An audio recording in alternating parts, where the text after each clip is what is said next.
શિયાળાની શરૂઆત થતાની સાથે જ બજારમાં આંબળા મળવાની શરૂઆત થતી હોય છે. ખેડૂતો પણ હવે આંબળાની ખેતી કરીને વધારે આવક મેળવી રહ્યા છે. એવી જ રીતે અરવલ્લી જિલ્લાના બાયડ તાલુકાના બે ભાઈઓએ 10 વીઘાની જમીનમાં આંબળાનું વાવેતર કરીને પ્રતિ વીઘે 10 લાખ જેટલી કમાણી કરી રહ્યા છે.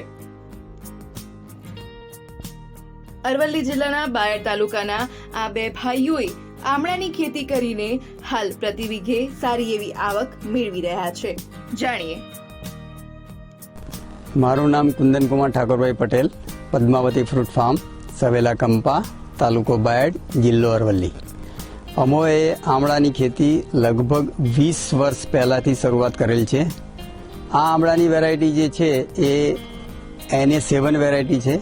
આ વેરાયટી વેજલપુર ફાર્મ ગવર્મેન્ટનું જે છે હાલોલની નજીક, ત્યાંથી અમે લાવીને વાયેલ છે. આંબળાની આ વેરાયટીમાં ખૂબ જ સારું ઉત્પાદન આવે છે. આંબળાની આ વેરાયટીમાં એનું જે ફળ છે એ રેસા રહિત ફળ આવે છે અને માર્કેટમાં આની ખૂબ જ ડિમાન્ડ છે. વર્ષે દાડે 10 વીઘાના ફાર્મમાંથી અમને આશરે 10 લાખની આજુબાજુનું પ્રોડક્શન મળી જાય છે. આની અંદર દવાનો ખૂબ ઓછો ઉપયોગ થાય છે. પ્રાકૃતિક ખેતી તરીકે આ ખેતી કરવાથી ખેડૂતોને ઘણો જ લાભ થાય છે. સરકાર તરફથી પણ આંબળાની ખેતી માટે સહાય આપવામાં આવે છે. મારું ખેડૂતોને એક જ સલાહ છે કે તમે આંબળાની ખેતી કરો અને સારું ઉત્પાદન મેળવી સારો નફો મેળવો. Thank you.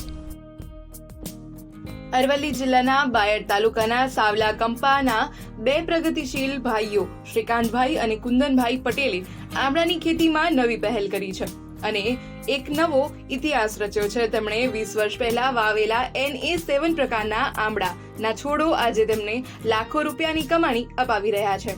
આ પ્રકારના આંબળાની વેરાયટીની ખાસિયત એ હોય છે કે આમના ફળ એ રેસા વગરના હોય છે ને અત્યારે બજારમાં રેસા વગરના ફળની માંગ વધારે પ્રમાણમાં છે અને આના સારા ભાવ મળી રહે છે.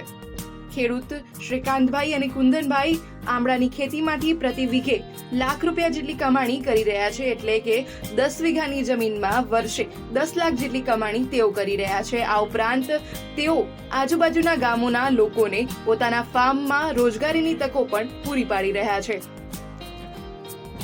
આંબળા આયુર્વેદમાં એક અતિ મહત્વનું ફળ છે. તેમાં વિટામિન C, એન્ટીઓક્સિડન્ટ અને અન્ય પ્રકારના પોષક તત્વો ભરપૂર માત્રામાં હોય છે. એટલે જ અત્યારે બજારમાં આ ફળની માંગ વધારે છે. એટલે ખેડૂતોએ આ પ્રકારની ખેતી કરવી જોઈએ.